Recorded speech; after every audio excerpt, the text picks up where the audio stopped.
नमस्कार दोस्तों, कैसे हो। हम चर्चा कर रहे हैं जयशंकर प्रसाद की कामायनी की। आपका ये कामायनी का ये चैप्टर काफ़ी लंबा हो गया, और लंबा इसलिए भी हो गया कि हम जिस चीज़ की चर्चा कर रहे हैं वो युगों युगों पुरानी है। आप और हम जिसकी संतान हैं उस आदि पुरुष की हम चर्चा कर रहे हैं। धरती का प्रलय हुआ, मानव की उत्पत्ति हुई, और न जाने कितने वर्षों से ये पृथ्वी चली आ रही है। आज भी चल रही है और कल भी चलती रहेगी। तो जिस आदि पुरुष की हम चर्चा कर रहे हैं तो निश्चित रूप से चैप्टर तो बड़ा होगा ही, क्योंकि जिस चीज़ को इतने वर्षों से हम देख रहे हैं वो आसानी से ख़त्म तो नहीं होगा। खैर, हम चर्चा कर रहे हैं कामायनी, जयशंकर प्रसाद की कामायनी के श्रद्धा सर्ग की। और श्रद्धा सर्ग में अब तक हमने जाना कि हिमालय की सबसे ऊंची पर बैठा हुआ मनु एकांकी जीवन, जिसको लगता है कि मेरे आगे पीछे अब कोई नहीं है, जीने का मेरा कोई सहारा नहीं है, ऐसे में वहाँ श्रद्धा आती है और श्रद्धा उन्हें जीने का हौसला दिलाती है। मनु को उस झंझावात से निकालना चाहती है जिसको वो देख रहा है, उस प्रलयकारी अवस्था को देख रहा है। एक मन में आशा जगाना चाहती है, जीने की ललक पैदा करना चाहती है श्रद्धा। वो उन्हें समझाने का प्रयास करती है कि आप इस पृथ्वी को संचालित करने वाले पहले मानव होंगे, और ये तभी संभव है कि तुम अपने मन में इस आशा को, इस उम्मीद को बनाए अगर रखोगे कि ये जीवन, ये संसार की उत्पत्ति आपसे ही होने वाली है। मनु का जो विगत जीवन था वो आनंद और खुशियों से व्यतीत हुआ। देव पुरुष की अंतिम संतान, देवताओं के जो भी इच्छा हुई वो सारी इच्छा मनु की पूर्ण अब तक होती आई। लेकिन उसके बाद में जल प्रलय होता है और जल प्रलय में संपूर्ण सृष्टि का विनाश हो जाता है। जिस मनुष्य ने अपना अतीत देखा हो, सुखमय अतीत देखा हो, और उसके सामने वो खुशियां तिरोहित हो जाएं, समाप्त हो जाएं, कैसा महसूस होगा। मनु को भी वही लग रहा है। उसे लगता है कि मेरा आने वाला जीवन में मेरे विगत जीवन की खुशियां समाहित नहीं हो सकती, मुझे खुशियां मिल नहीं सकती। मेरा जीवन निराशा के गर्त में चला जाएगा और मैं निराश होकर के, हताश होकर के जीवन को जीता रहूंगा, काटता रहूंगा। लेकिन श्रद्धा बार बार समझाने का प्रयास करती है कि जिस प्रकार प्रकृति पुरानी चीजों को छोड़ती है वो नई चीजों को अपनाती है। रात होने के बाद में सवेरा भी होता है, पतझड़ होने के बाद में बसंत की ऋतु भी आती है, दुख जाने के बाद में सुख भी आता है। ये सृष्टि चलती रहती है, सृष्टि कभी खत्म नहीं होती। मनु के हृदय में एक आत्मसम्मान लौटाना चाहती है श्रद्धा। वो ये विश्वास दिलाती है कि तुम अकेले नहीं हो इस पृथ्वी पर, मैं तुम्हारे साथ खड़ी हूं और हर दुख सुख में तुम्हारा सहयोग करती रहूंगी, तुम्हारा साथ देती रहूंगी। वो कहती है कि जिस प्रकार एक राहगीर चट्टान या सीढ़ियों को चढ़कर के ऊपर चढ़ता है, एक एक सीढ़ी को पार करता हुआ और अपनी मंजिल पर पहुंचता है, उसी प्रकार ये सुंदर सृष्टि जाते जाते अपने पीछे बहुत सारी चीजों को छोड़ करके जाती है, और उन बहुत सारी चीजों को समेटते हुए हमें भविष्य का निर्धारण करना है, इस सृष्टि को चलाना है। अब आगे एक तुम ये विस्तृत भूखंड प्रकृति वैभव से भरा मंद, कर्म का भोग, भोग का कर्म, यही जड़ का चेतन आनंद। विस्तृत कहते हैं विशाल को, भूखंड पृथ्वी, ऐश्वर्य वैभव को कहते हैं अमंद स्थायी, कर्म का भोग, कर्म के अनुसार सुख दुख की प्राप्ति, भोग का कर्म, भोग के अनुसार भाग्य का निर्माण, जड़ पृथ्वी और चेतन, चेतन प्राणी। मनु को समझाने का प्रयास बार बार श्रद्धा के द्वारा किया जा रहा है। नए जीवन और नए संसार की या नई सृष्टि के निर्माण की बात वो करती है। अब वो कहती है श्रद्धा मनु से, एक तुम ये विस्तृत भूखंड प्रकृति वैभव से भरा मंद, कि एक ओर तो तुम हो जो थके हुए बैठे हो और दूसरी ओर ये विशाल भूमि है जो स्थायी प्राकृतिक ऐश्वर्य से परिपूर्ण है। चारों तरफ उमंग और उत्साह का वातावरण है। कर्म का भोग, पूर्व जन्म में जो मनुष्य जैसे शुभ और अशुभ कर्म करता है उसको वैसा ही फल इस जन्म में भोगना पड़ता है। भोग का कर्म, और इस जन्म में जैसा जीवन व्यतीत करेगा वैसा ही उसे आने वाले समय में उसके भाग्य में मिलेगा। यही जड़ का चेतन आनंद। इस जड़ प्रकृति में चेतन प्राणी के सुख का विधान का यही नियम है जो सनातन से चला आ रहा है। मनु कहती है कि श्रद्धा कहती है मनु से कि तुम जो ये जीवन देख रहे हो, ये जीवन तुम्हारा जीवन आज का जीवन नहीं है। आपने विगत में भूतकाल में कैसा उस जीवन को जिया है, कैसे कर्म आपने किए हैं, उस कर्म के कारण आपको ये जीवन मिला है। और आज जैसा आप इस संसार के लिए कर्म करोगे निश्चित रूप से उसी प्रकार का भाग्य तुम्हें आगे जाकर के मिलेगा। ये प्रकृति का एक नियम है। प्रकृति के पास बहुत सारा वैभव है लेकिन मनुष्य कर्म के अधीन होता है। अच्छे कर्मों के कारण वो आगे बढ़ता चला जाता है और बुरे कर्मों के कारण वो विनाश के गर्त में चला जाता है।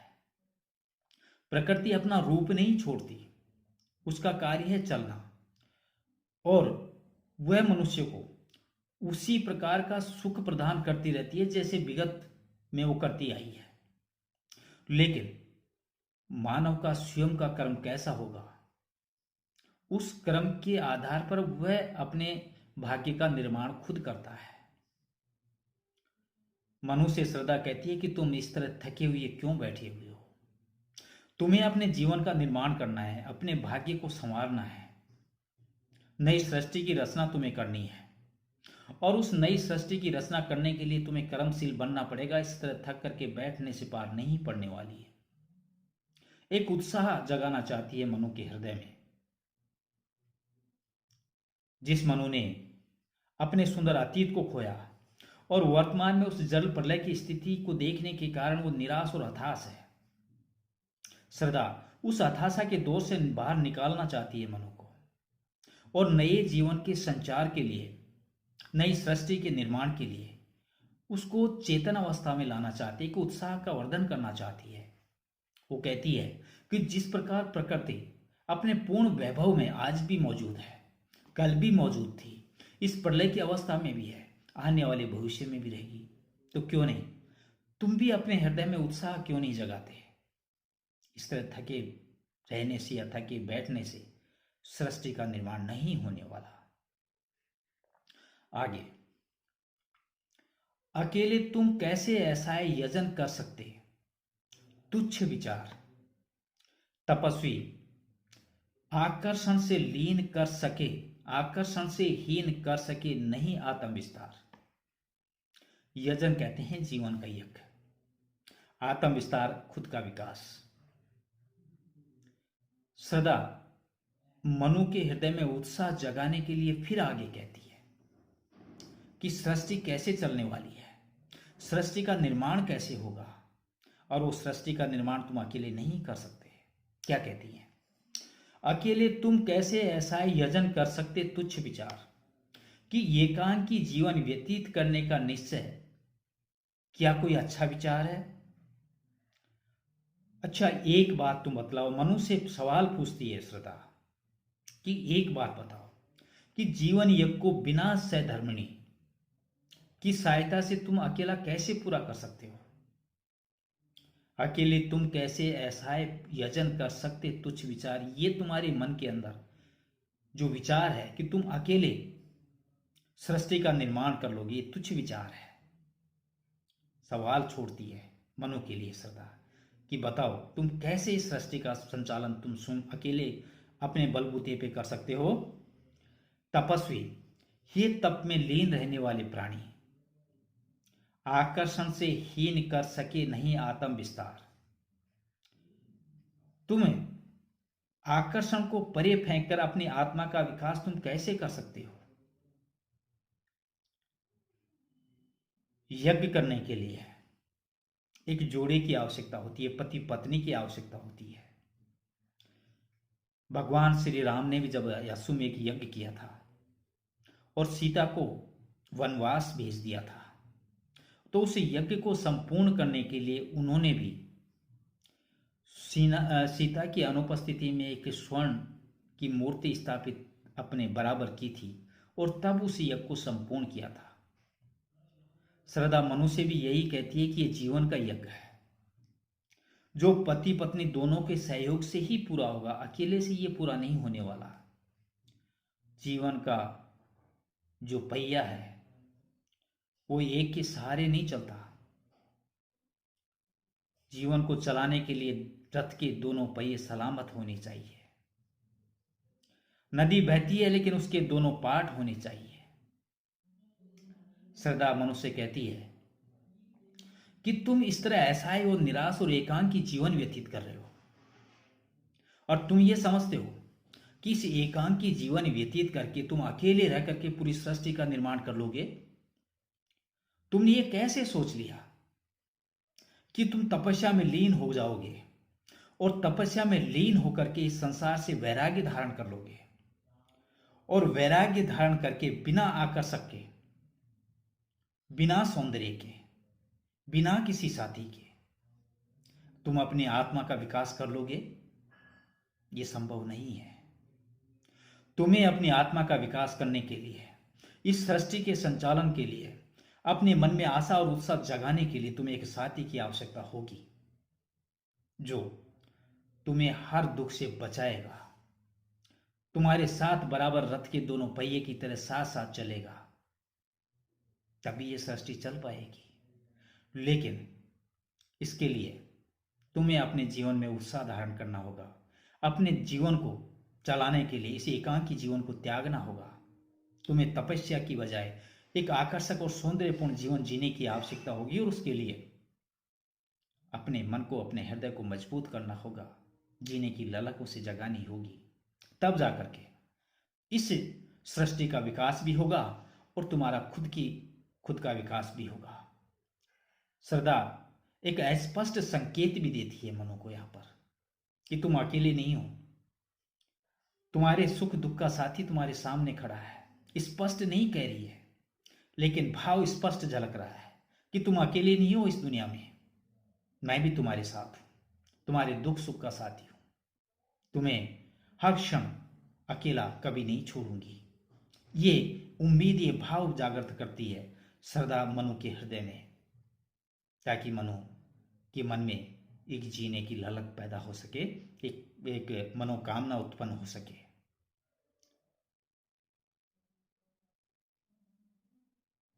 इस कड़ी को मैं यहीं समाप्त करना चाहूंगा। इसके आगे हम अगली कड़ी में चर्चा करेंगे। तब तक नमस्कार।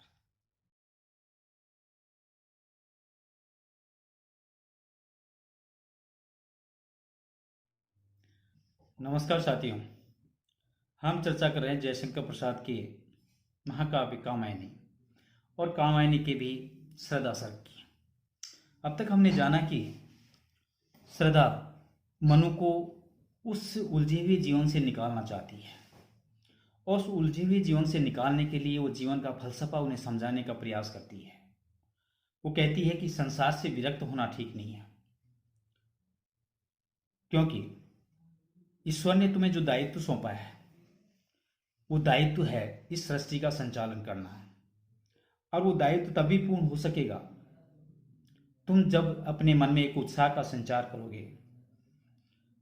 श्रद्धा अनेक उदाहरण देकर के उन्हें समझाने का प्रयास करती है कि सृष्टि कभी पुरानी चीजों को स्वीकार नहीं करती।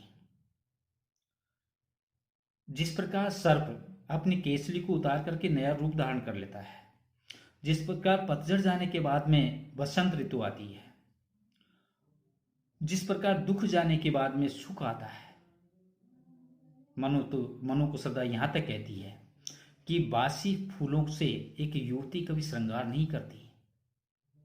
फूल का भी एक निश्चित समय होता है, उसकी खुशबू का भी एक निश्चित समय होता है। इसलिए हर चीज विधि के विधान के तहत बंधी हुई है।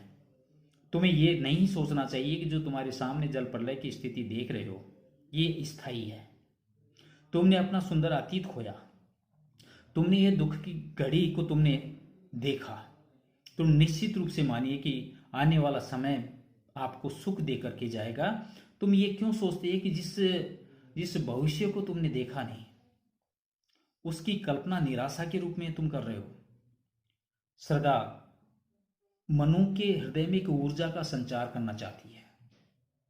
वो कहती है कि जिस प्रकार कोई यात्री चट्टान पर संभल संभल करके अपने चरणों को रख रख करके आगे चलता है, वो इसलिए चलता है कि वो अपनी मंजिल को प्राप्त करे, पीछे मुड़ करके नहीं देखता। तुम्हें भी ये जो सामने दिखाई दे रहा है या तुम्हारा जो अतीत था उसकी तरफ मुड़ करके नहीं देखना चाहिए, तुम्हें भविष्य की तरफ देखना चाहिए, और वो तभी एक अच्छा भविष्य साबित हो सकेगा तब अगर तुम अपने जीवन को एक आशान्वित होकर के उसको संभालने का प्रयास करोगे। बार बार मनु को श्रद्धा कहती है कि तुम इस तरह हारे थके से क्यों बैठे हुए हो, और दूसरी तरफ एक विशाल भूमि तुम्हारे सामने है। क्या जल प्रलय हुआ, ये संपूर्ण पृथ्वी नष्ट हो गई? पृथ्वी का तो वैभव आज भी ऐसा कैसा ही है। मनुष्य कर्म के अधीन होता है। आपने अपने पूर्व जन्म में कैसे कर्म किए उसका फल आपको इस जन्म में मिलेगा। आप इस जन्म में कैसे कर्म कर रहे हो, निश्चित रूप से आप आने वाले भाग्य का निर्माण कर रहे हो। इसलिए तुम्हें अच्छे कर्म करने चाहिए, अच्छे संसार की तरफ प्रवृत्त होना चाहिए, निवर्त नहीं होना चाहिए। बार बार तपस्वी संबोधित करते हुए मनु को श्रद्धा कहती है कि हे तपस्वी, तुम संसार से विरक्त होना चाहते हो, लेकिन उस विरक्त होकर के तुम्हें क्या मिल जाएगा? संसार में इतना सारा सौंदर्य छिपा हुआ है। अपने मन को बदलो, अपने हृदय को बदलो, उस निराशा, घोर निराशा से बाहर निकलो। फिर देखो तुम्हारे सामने सौंदर्य ही सौंदर्य है। एक ऐसा भविष्य है जिसके बारे में तुम कल्पना नहीं कर रहे हो, क्योंकि तुम तो जो चीजें देख रहे हो, घोर झंझावात तुम देख रहे हो, जल प्रलय की स्थिति देख रहे हो। तुम्हें लगता है कि तुम्हारा आने वाला भविष्य भी इसी तरह का होगा, जो एक कोरी कल्पना है। श्रद्धा मनु को एक संकेत भी देती है कि जिस प्रकार जीवन चलाने के लिए गाड़ी के दो पहिए, एक रथ जब चलता है तो दोनों पहिए बराबर चलते हैं, उसी प्रकार जीवन को चलाने के लिए तुम अकेले सक्षम नहीं हो, तुम्हें एक साथी की आवश्यकता है। इस जीवन के यज्ञ को संपूर्ण करने के लिए वो एक उदाहरण भी देती है कि भगवान श्री राम ने जब माता सीता वनवास में चली गई थी तो अश्वमेध यज्ञ को संपूर्ण करने के लिए उन्होंने भी अपने बराबर एक सोने की मूर्ति बिठाई थी, तब जाकर के वो अश्वमेध यज्ञ पूरा हुआ था। तो तुम इस जीवन को अकेले पूरा कर लोगे, ये तुम्हारी गलत सोच है, तुम्हारी भ्रांति है। एक संकेत देती है श्रद्धा मनु को कि तुम जीवन के इस झंझावात में अकेले नहीं हो। तुम्हें साथ देने के लिए एक साथी भी तुम्हारे सामने खड़ा है। बस फर्क है तो अपने मन के भावों को बदलने का। एक क्षणिक संकेत मनु के लिए यहां पर श्रद्धा छोड़ती है। अब आइए, दब रहे हो अपने ही बोझ खोजते भी न कहीं अवलंब, तुम्हारा सहचर बनकर क्या न उऋण हूं मैं बिना विलंब। बोझ, दुख का बोझ, अवलंब सहायक सहारा, सहचर जीवन संगिनी, उऋण होना कर्तव्य की पूर्ति करना।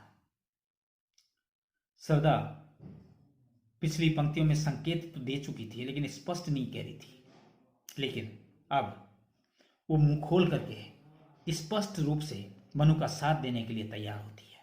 कहती है, दब रहे हो अपने ही बोझ खोजते भी नहीं कहीं अविलंब, कि अपने दुख का बोझ उठाना एक और तो तुम्हें भारी पड़ रहा है, क्योंकि तुम तो अपने जीवन को निस्सहाय समझ बैठे हो, एक दुखों की गठरी दुखों का बोझ समझ बैठे हो, और उस दुखों के बोझ की गठरी के जीवन को उठाना तुम्हारे लिए संभव नहीं हो रहा है, फिर भी उसे उठाए चल रहे हो।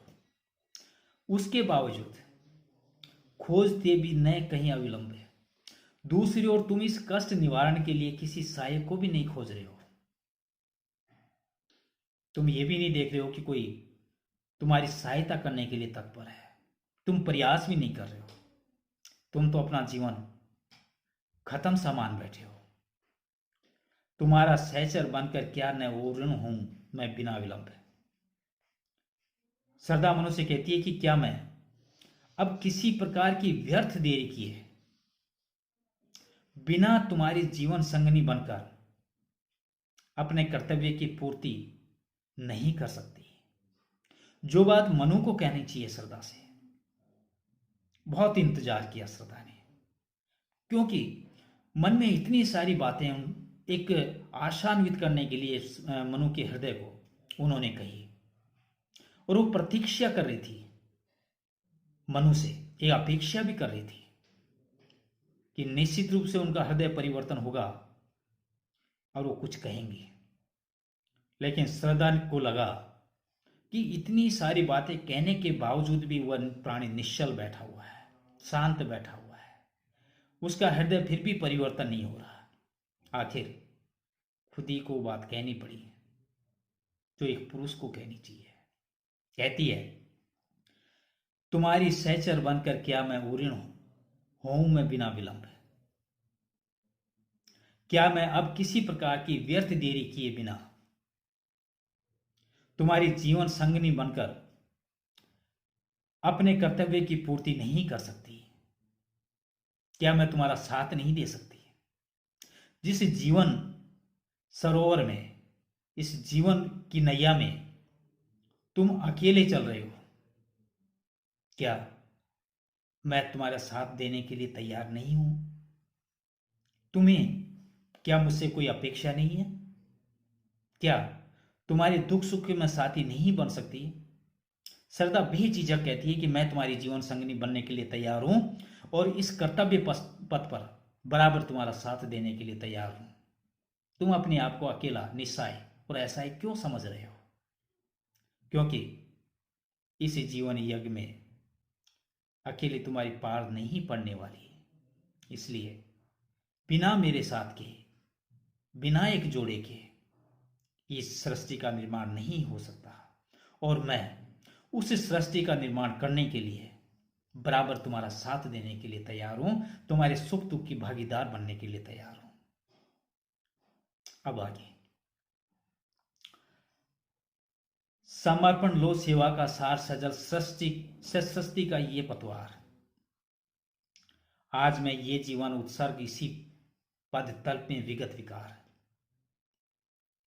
समर्पण, अपने को देना, समर्पण करना।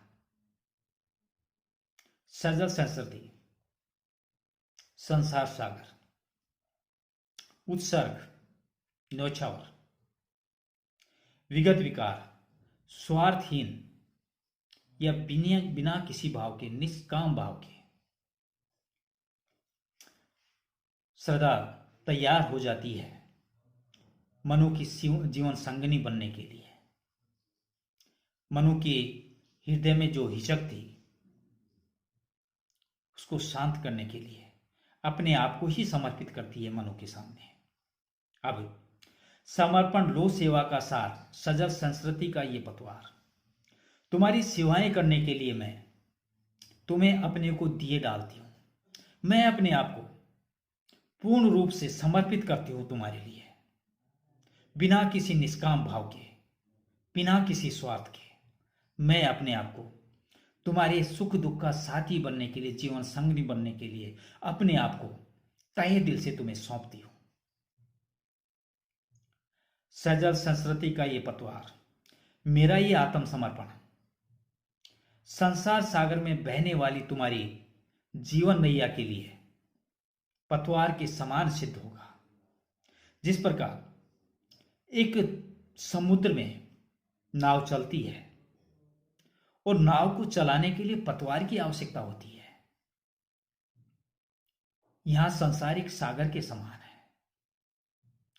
और उस संसार रूपी सागर को पार करने के लिए एक नाव की आवश्यकता तो होती ही है, लेकिन नाव को चलाने के लिए पतवार की भी आवश्यकता होती है।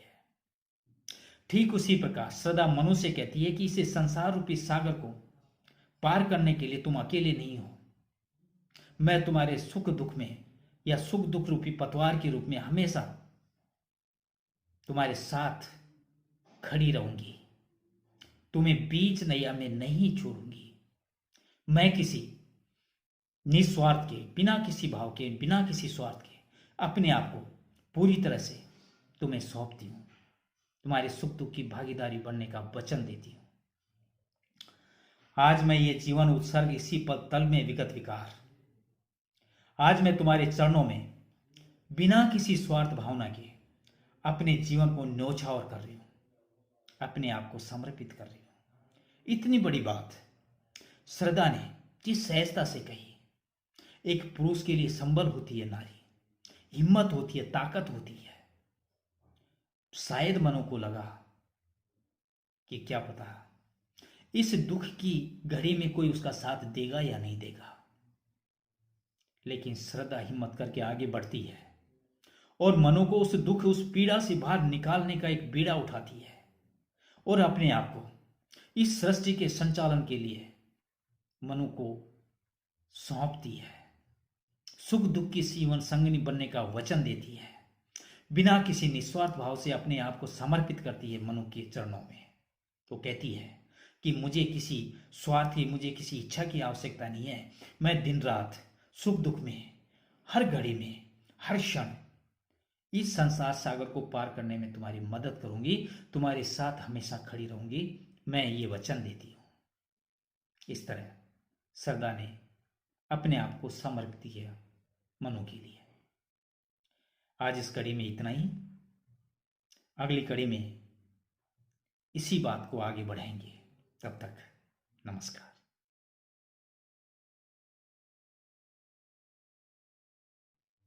नमस्कार दोस्तों, हम चर्चा कर रहे हैं जयशंकर प्रसाद के महाकाव्य कामायनी और कामायनी के श्रद्धा सर की। अब तक हमने जाना कि मनु उस पीड़ा से बाहर नहीं निकल रहे हैं, जो पीड़ा वो अपने सामने देख रहे हैं, जल प्रलय की। एक तो उन्होंने अपना सुंदर अतीत खो दिया, अपने पूर्वजों को खो दिया, और दूसरा सृष्टि का विनाश होते हुए उन्होंने अपनी आंखों से देखा। श्रद्धा बार बार उन्हें समझाने का प्रयास कर रही है, जीवन को जीने का एक फलसफा देती है, एक उमंग जगाने का प्रयास करती है, लेकिन बार बार प्रयास करने के बावजूद भी वो असफल होती है। वो उन्हें समझाती है कि तुम इस तरह थके थके से क्यों लग रहे हो, तुम्हारे मन में क्या कोई उमंग नहीं है, कोई इच्छा नहीं है? तुम क्या समझते हो कि तपस्या करके या संसार से विरक्त होकर के तुम बहुत बड़ा कार्य कर लोगे? और बार बार श्रद्धा के द्वारा मनु को समझाने के बावजूद मनु का हृदय नहीं बदल रहा। वो इतना तक कहती है कि सृष्टि पुरानी चीजों को कभी स्वीकार नहीं करती। जब जिस प्रकृति को हम अपने सामने देख रहे हैं, जो पूर्ण वैभव से फलीभूत है, तुम्हारे पूर्वज भी थे, तब भी ये ऐसी थी, आज भी ये ऐसी है, और आने वाले कल भी ये ऐसी रहेगी। सब कुछ नष्ट हो गया, लेकिन प्रकृति आज भी उसी वैभव से परिपूर्ण है। हर चीज का एक समय होता है, एक अवधि होती है, चाहे वो सुख दुख हो, चाहे जीवन के जीने की एक शैली हो। मनुष्य पैदा होता है, बाल्यावस्था होती है, युवावस्था आती है, अधेड़ावस्था आती है, और उसके बाद में वो वृद्धावस्था में चला जाता है। एक पौधा उगता है, बड़ा होता है, फूल आते हैं, फल आते हैं, और फिर वो अपने आप को समाप्त कर देता है। ऋतुएं बदलती हैं, पतझड़ आता है, पतझड़ आने के बाद में फिर बसंत की ऋतु आती है, फूल खिलते हैं, फूलों में गंध सुगंध आती है, लेकिन निश्चित अवधि के बाद में वो फूल भी मुरझा करके पृथ्वी पर गिर जाते हैं। रात आती है, रात आने के बाद में रात समाप्त होती है और दिन आता है, चारों तरफ उजाला प्रकाश फैलता है। उसी प्रकार मनुष्य के जीवन में सुख आता है, और सुख के बाद में निश्चित अवधि में आने के बाद में फिर दुख आता है, और दुख भी सनातन नहीं होता, वह भी एक निश्चित अवधि के लिए आता है, और निश्चित अवधि को पूर्ण करने के बाद में वह भी चला जाता है। मनु को समझाती है कि ये जो चीजें तुम देख रहे हो सामने, जो प्रकृति का फैला हुआ जो रूप देख रहे हो, जल प्रलय की अवस्था देख रहे हो, ये भी स्थायी नहीं है। ये कल नहीं था लेकिन आज है, लेकिन कल नहीं होने वाला। ईश्वर ने तुम्हें एक दायित्व सौंपा है सृष्टि को चलाने का। तुम तपस्या बनकर के संसार से वैराग्य धारण करके क्या प्राप्त कर लोगे? तुम अपने जीवन से इतना निराश और हताश क्यों हो? तुमने अपना सब कुछ खोया, उसी प्रकार मैंने भी अपना सब कुछ खोया, लेकिन मैं तुम्हारी तरह हताश और निराश नहीं हूं। ईश्वर का यही आदेश होगा। जिस ब्रह्मा ने, जिस ईश्वर ने इस सृष्टि का संचालन करने का बीड़ा उठाया है, वो सृष्टि को संचालन करने के लिए कर्म कर रहा है, और वो मनुष्य की रचना करता है, और मनुष्य की रचना इस उद्देश्य से करता है कि वह भी कर्मशील होगा, अपने कर्म करता हुआ आगे बढ़ेगा और सृष्टि का विकास करेगा। तुम इससे निस्सहाय और हताश होकर के बैठे हो, थके मांदे बैठे हो, तो ये एक अच्छा संकेत नहीं है। मनु से बार बार श्रद्धा यही बात कहती है।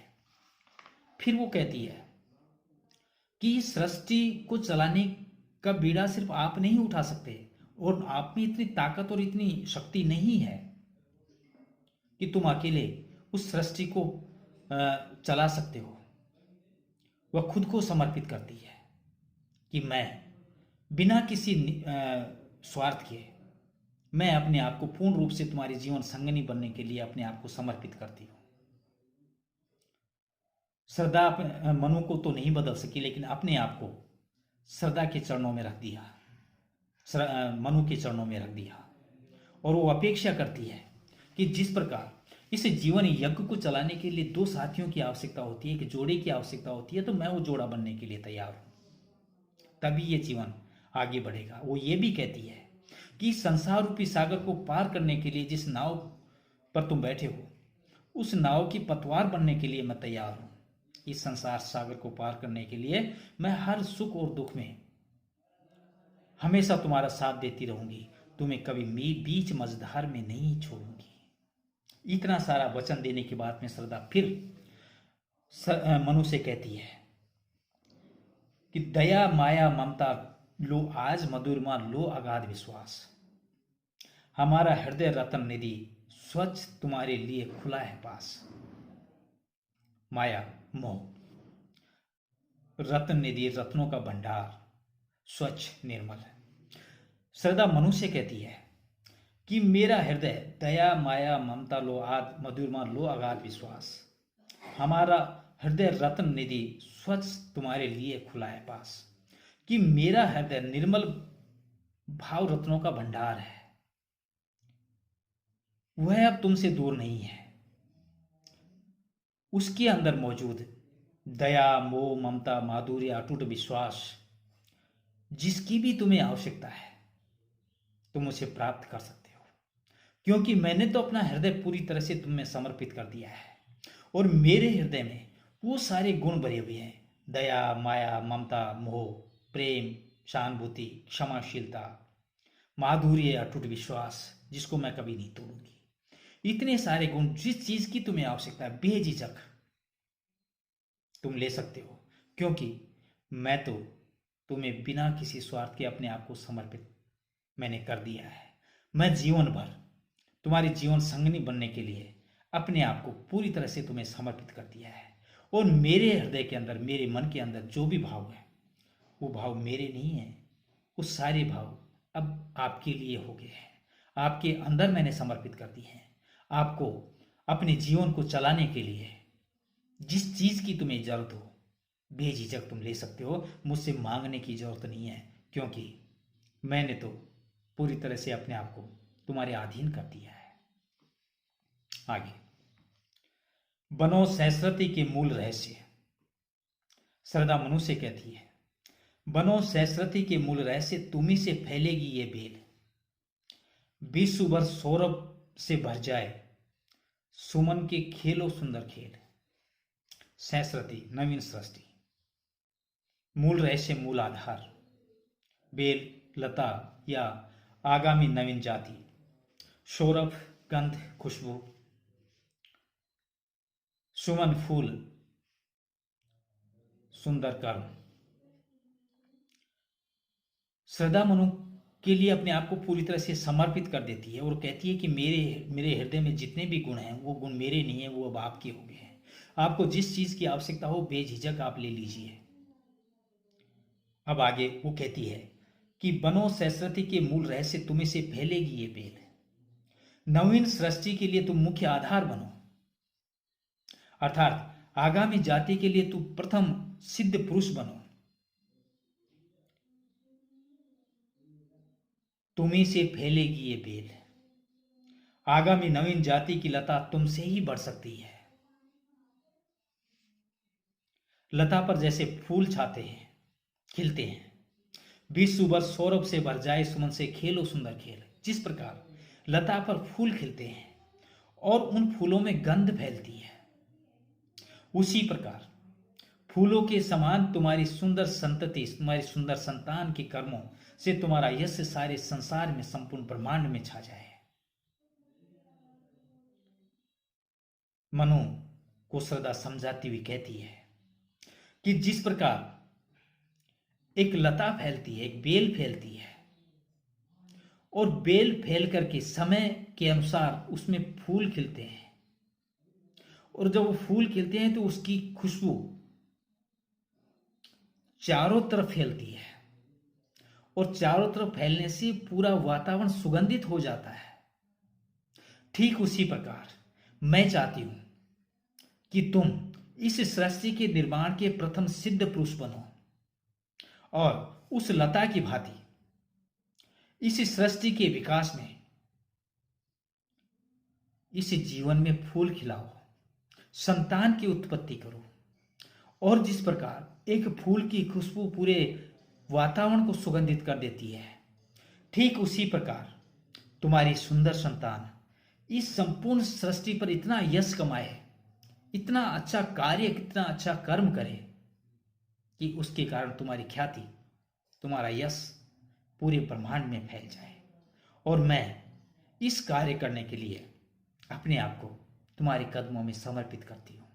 श्रद्धा पूरी तरह से अपने आप को न्यौछावर करती है मनु के ऊपर, उन्हें आशा और विश्वास दिलाती है, उन्हें आगे बढ़ने के लिए तैयार करती है, उन्हें इस सृष्टि के संचालन करने के लिए बराबर साथ देने का वचन देती है, और सुख दुख में हमेशा मनु के साथ रहने का भी वचन देती है। और वो कहती है कि आप और हमसे मिलकर के इस संसार का निर्माण होगा, और एक ऐसी लता के फूल जो पृथ्वी के ऊपर चारों तरफ वातावरण को सुगंधित कर देते हैं, ठीक उसी प्रकार तुम्हारी संतान जब तक ये पृथ्वी रहेगी, जब तक ये सृष्टि रहेगी, तुम्हारा यश पूरे ब्रह्मांड में फैलता चला जाएगा।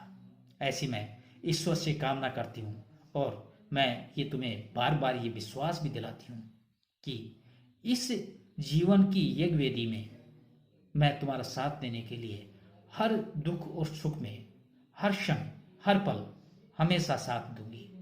ऐसा मैं तुम्हें बार बार विश्वास दिलाती हूँ। इस कड़ी में आज इतना ही। अगली कड़ी में इसके आगे की हम फिर चर्चा करेंगे। तब तक नमस्कार।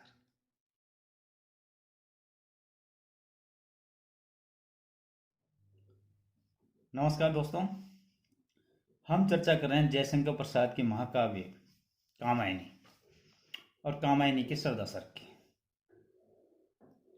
हम चर्चा कर रहे हैं कि उस आदि पुरुष की जिसने इस सृष्टि की रचना की। हम चर्चा कर रहे हैं कि सृष्टि के उस प्रलय काल की जिसके बाद में सृष्टि का नवीनीकरण हुआ। हम चर्चा कर रहे हैं उस ब्रह्मा की लीला की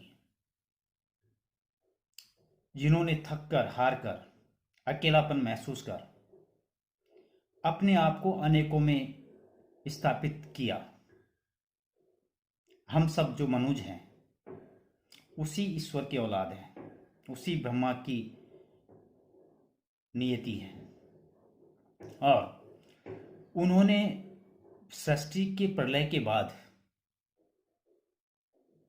जिस पुरुष को जीवित रखा, आदि पुरुष और देवताओं का आखिरी वंशज मनु, और उनका साथ देने के लिए गांधार देश की राजकुमारी श्रद्धा को, जिन दोनों के सहयोग से आज ये जो संपूर्ण सृष्टि आप देख रहे हैं ये उन्हीं की औलाद है और हम सब उन्हीं के अंदर शामिल हैं। लेकिन हम ये भी देखना चाह रहे हैं, हम ये भी देख रहे हैं कि आखिर क्या वजह रही थी जिस वजह के कारण सृष्टि विनाश के अंतिम छोर पर गई और दोबारा सृष्टि की रचना की गई। हमने अब तक जाना कि सुख और दुख एक जोड़ा है जो संसार में प्रत्येक मनुष्य के सामने आता है। स्थायित्व संसार में नहीं है, परिवर्तनशील संसार की परिभाषा है। पुरानी चीजें अपना स्थान छोड़ करके जाती है और नई चीजें उन स्थानों को ग्रहण कर लेती हैं। प्रकृति भी हर नई चीज से अपना श्रृंगार करती है। एक युवती जब यौवन को प्राप्त करती है तो कभी बासी फूलों से,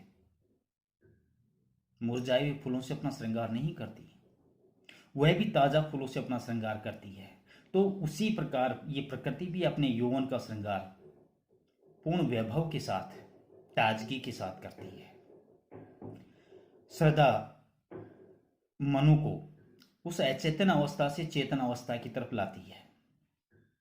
सृष्टि के विकास की तरफ उनका रुख मोड़ती है, जो अब तक वो सृष्टि के विनाश को देखते आ रहे थे। एक हिम्मत और एक ताजगी भरने का प्रयास करती है और ये सब करते करते वो अपने आप को समर्पित करती है मनु के लिए कि सृष्टि की रचना तुम अकेले नहीं कर सकते और उस सृष्टि की रचना करने के लिए मैं तुम्हें निस्वार्थ भाव से अपने आप को समर्पित करती हूं। श्रद्धा न केवल मनु को अपने आप को समर्पित करती है बल्कि वो ये भी कहती है कि मेरे अंदर जो व्याप्त जो भाव हैं, दया, माया, ममता, सहनशीलता, क्षमाशीलता, करुण का, अटूट विश्वास का, ये सारे भाव मैं तुम्हें सौंपती हूं। तुम्हें जिस किसी चीज की आवश्यकता हो बेझिझक आप ले लीजिए, मुझे मांगने की जरूरत नहीं है, क्योंकि मैंने अपने आप को संपूर्णतया तुम्हें दे दिया है। श्रद्धा मनुष्य कहती है कि इस संसार की सृष्टि के लिए ईश्वर ने तुम्हें बनाया है, तुम्हें भेजा है, और तुम्हें इस संसार से विरक्ति के भाव को छोड़ करके कर्मशील बनना चाहिए, आगे बढ़ना चाहिए, और आगे बढ़ करके उस सृष्टि की नवरचना करनी चाहिए। मनु जो अब तक अपने अतीत में खोया हुआ था, अपने वर्तमान में जो उसने सामने जल प्रलय का वातावरण देखा, सृष्टि के विनाश की रचना देखी, उसी के अंदर खोया हुआ था। श्रद्धा नई ऊर्जा का संचार करती है मनु के हृदय में, और अपने आप को समर्पित करते हुए उन्हें जगाने का प्रयास करती है कि उठो और इस सृष्टि की रचना करने के लिए पूर्ण ताकत और हिम्मत के साथ में तैयार हो जाओ, क्योंकि प्रकृति भी उसी की होती है जो शक्तिशाली होता है, जो ऊर्जावान होता है। तो तुम्हें भी कर्मशील बनना चाहिए और इस पृथ्वी पर मानव के विकास में अपना पूर्ण योगदान देना चाहिए। अब आगे, और ये क्या तुम सुनते नहीं विधाता का मंगल वरदान, शक्तिशाली हो विजयी बनो, विश्व में गूंज रहा जयगान।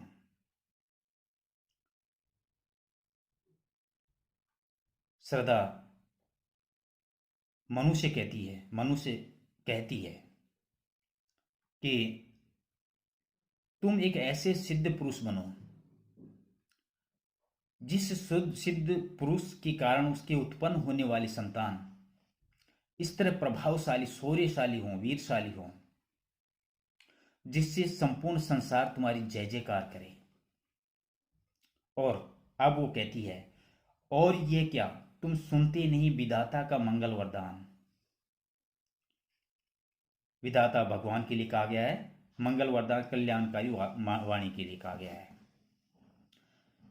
कि क्या तुम भगवान की इस कल्याणकारी वरदान वाणी को नहीं सुन रहे हो। शक्तिशाली हो विजयी बनो, विश्व में गूंज रहा जयगान।